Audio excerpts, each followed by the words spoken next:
As always, this episode has been sponsored and brought to you by The Gaming Gibbon. Oh, yes, check them out, gaminggibbon.co.uk.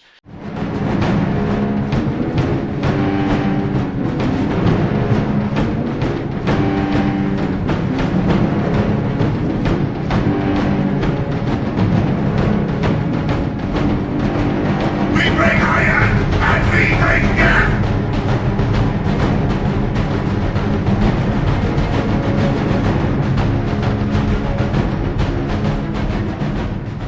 Alright, so hello everyone.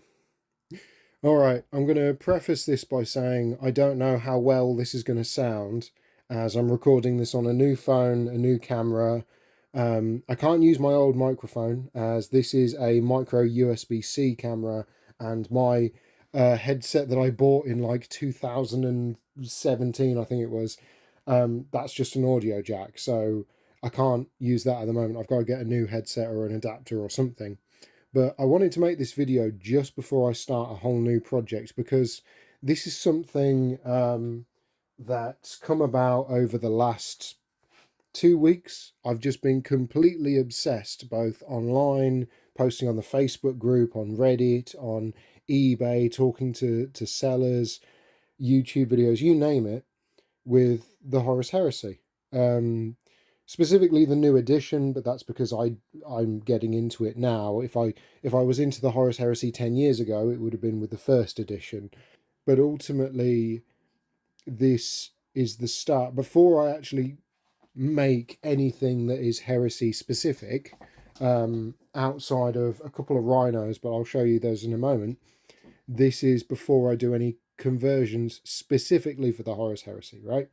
So just before we get into this, and I'm going to hold some models up for you to have a look at, and there'll be some cuts, I just want to shout out a couple of YouTube channels that really sort of sparked all of this, because I would not be making this video now. I would not be getting into the Horus Heresy if it wasn't for these people. So first things first, Tom's Hobby Adventures, the channel, and specifically the 40k to 30k World Eaters videos. Honestly, Tom, fantastic stuff. If it wasn't for you, I think this next one a lot of people would have missed, right? Especially the fact that part of what you're doing is taking models that we all have in our collections that just languish and gather dust and breathing them new life. And honestly, I can get behind that. But from Tom's Hobby Adventures and the 40k to 30k World Eaters series, I found out about the Horus Heresy videos made by Templar's Crusade 01, which, as of the making of this video, as far as I'm aware, as a channel still exists, the video still exists, but the guys stopped making the videos, right? I'm going to go out on a limb and guess that he just, I've not watched his goodbye video from like 7 years ago, but the guy finished with YouTube. But it shows people getting into the Horus Heresy before any of this, before there were specific Horus Heresy kits, before there were specific conversion bits from Forge World. Even the rules were things that people just made up for the Primarchs, and there were no Primarch models. They had to make their own Primarch models. Like, it's a real kind of like getting back to the roots of what Warhammer was like when I was a kid. Like, it's a real weird window into the past. So if you want to see what Warhammer was like a couple of decades ago, in the golden age, as it were, before Primaris and all the things that we've come to hate now about Warhammer, check out Templar's Crusade 01, right?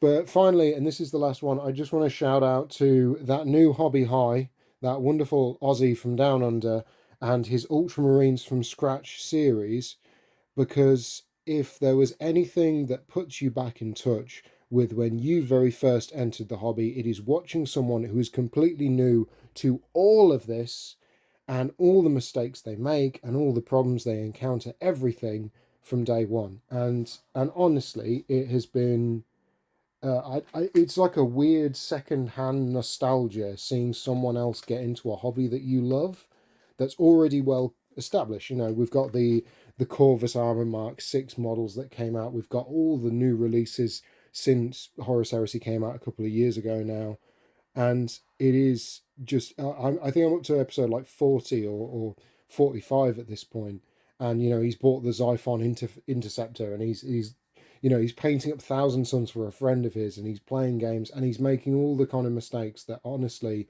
if you're getting into a hobby, that's how you should. You buy models because you think they're neat, because you like them, and you paint them up, and then you play them, and then you buy more models, and that's what this hobby is, right? So shout out to that new hobby high and the Ultramarines from Scratch series, because honestly, it is wonderful. It is absolutely wonderful. He says it like it is, and his models look great. And yeah, it's been a massive inspiration to all of this. So let's actually now jump into today's video, shall we? So why are you looking at painted Chaos Space Marines, right? Because you've got some lovely classic metal GW models, which I know that they make this guy in resin now, but I still love the fact that I own him in metal. He's a great character, isn't he? The Warsmith. We've got characters like that. We've got things like my converted Tech Marine here. Absolutely love him. We've got your standard Legionnaires painted up. So this video is a video where I talk about day one of getting into the Horus Heresy and what that means, and how I'm approaching it as someone who's got a 40k force. I can actually show you, it's over there in storage trays, right? But what we're actually looking at, what we're seeing in this video, is the finished or work in progress aspects of my 40k force that are suitable for the Horus Heresy. So things like the Legionnaire squads, I mean, stuff like the captain, it goes without saying, because he's basically just stock Mark III with a Mark IV bolt pistol, and that is it. There is nothing specifically 40k on him. Maybe the grenades, if you want to be facetious, but everything else is just stock Mark III, the classic Mark III plastic kit, right? But the loadout of the squad is wrong, because you can't have a auto cannon Marine in the squad. Or a flamer. They have to be armed effectively the same way. So that's where I've got things like these two stand-in legionaries, who I made previously to start bulking out a new 40k squad. Like, they're going to come into it, which when they're finished makes that a legal unit for Horus Heresy. So things like that, that's really simple. It's basically a Horus Heresy unit already that just needs to be, a couple of models changed, and that's it, you're good to go. Then you've got things like my heavy support and elites and fast attack things that don't quite meet the grade, right? So you'll notice a squad of 4 Havocs here, there is no sergeant, because the sergeant looks to 40k, right?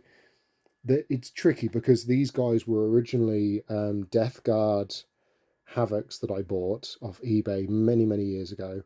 I changed them, I converted them. They all had running legs, so I gave them just standard Mark III legs, so they weren't, sprinting. And, some of them had like the classic metal Chaos Space Marine las cannon, which is fine. It's just these guys are a bit too far gone, depending on when in the Heresy you're playing. Like, late war, yes. Siege of Terror, yes. Early on? No, not at all. Not a chance. Not with the Iron Warriors. Like this guy, very much still highly tied to the Death Guard, and very early, very primitive hazard markings done by myself. But then you've got some like this guy who, yes, he's a Death Guard, las cannon wielding Marine, but that is a Horus Heresy arm. That is a Horus Heresy over the shoulder las cannon. That's the resin kit. So it's a tricky balancing act. Personally, I'm not planning on using them, so they'll just go back in the 40k collection. Stuff like my not Furies, what are they called? Raptors, right? Raptor squad. Wonderful example of a unit where, again, fundamentally it's Mark III, because I absolutely love the classic Mark III kit. Games Workshop did the biggest poo the bed moment where they were like, no, we're going to get rid of the old Mark III. They're just too short. We're going to update the range and completely change the look and change how the armor plates intersect with each other with the layers. Like, no, we're going to do these whole new Mark IIIs. I can't stand them. But these Raptors really aren't usable in Horus Heresy for the pure sake of they're not all bolt pistol and chainsword equipped, as you can see. I modelled 2 of them to have melter guns, which in 40k 9th and 10th is legal. And then for the Sergeant, in 40k 9th, you could give him a combi melter. So you effectively had a unit of 5 deep striking Space Marines. Well, not deep striking, but like Raptor Assault Space Marines. And that's 3 melters suddenly in your opponent's rear flank, and you could just blow up a tank in 1 turn. That's what they're designed for. So 3 melter guns in a squad of 5. That ain't a Horus Heresy unit. That can't be really used from what I've seen of the rules and from what I've seen of the aesthetic. And that's fine, because this is 10,000 years of war difference, right? Things have changed. So I'm fine with them living in 40k as a retro throwback unit, right? You got stuff like my Chosen, my champions. This one with a hammer, I think, helps sum up the issue where fundamentally he looks fine. Like he's wielding a thunder hammer, which is a little bit converted and a little bit rough these days. But the chest plate is modified Mark IV, isn't it? I mean, it's a Chaos Space Marine Legionnaire chest plate, but it's a modified Mark IV. He's got the Mark III legs. The shoulder pads are where things start to fall apart because they are modern Chaos Space Marine shoulder pads. But if you're the ornate elite of the elite, you could probably get away with it. Some of the Legionnaire champions, or Chosen like this one, is a lot easier to kind of get on with because he's pretty much all Mark III, barring the power axe and the grenades. Like, again, you can create these sergeants, you can create these characters very easily without any issue. Look how rough that plasma glow effect is. But some of them don't fit too well. Like the champion of the Chosen unit from back in the day, I absolutely adore him. I love him. I love the chains that I wrapped around his arms to make him even more menacing and hide gaps when I was doing this this hammer carrying position, because those arms don't want to be in that position, do they? But things like the back sort of banner, as it were, or the spiked shoulder pad's fine, but again, it's the Chaos shoulder pad aesthetic that kind of breaks it. So that's the thing. As a unit, I think under Legion veterans they're fine, but at the same time they're on the border, as it were. A little bit too chaotic, maybe, but then you look at some of the classic art and it's like, from the collectible card game, and it's just so all over the place by comparison. You're like, I can probably get away with it. But stuff like the Warsmith, absolutely fine, because that's technically a variant of either Mark IV or Mark III armor. The Tech Marine, the Tech Priest that I Tech Marine that I converted into the sort of a Chaos Champion, as it were. Technically he's fine because I can't even think of what it's called in the game, the Mechanica Logos or whatever they are. They are going to have more advanced equipment and archaic and artificer equipment, or more bespoke equipment at the end of the day that's custom made to their specifications. So yeah, you can get away with it. You can get away with him having the wrong knee pads because it's a Mark VII Aquila armor, ain't it? Stuff like my classic Rogue Trader rocket launching carrying Space Marine, no, can't use him. It just feels wrong. But, and this is something I've always maintained because I love these guys and I'll die on this hill, but I don't know what to use them as in the game. Maybe the Indomitus Terminators.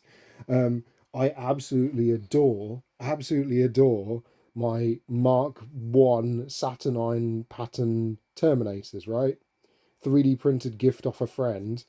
And at the end of the day, as much of a pain at the time as they were to paint, I absolutely adore them. And if these guys don't fit in the Horus Heresy as literal Mark I Terminator inspired models, then none of this fits in the Horus Heresy at the end of the day.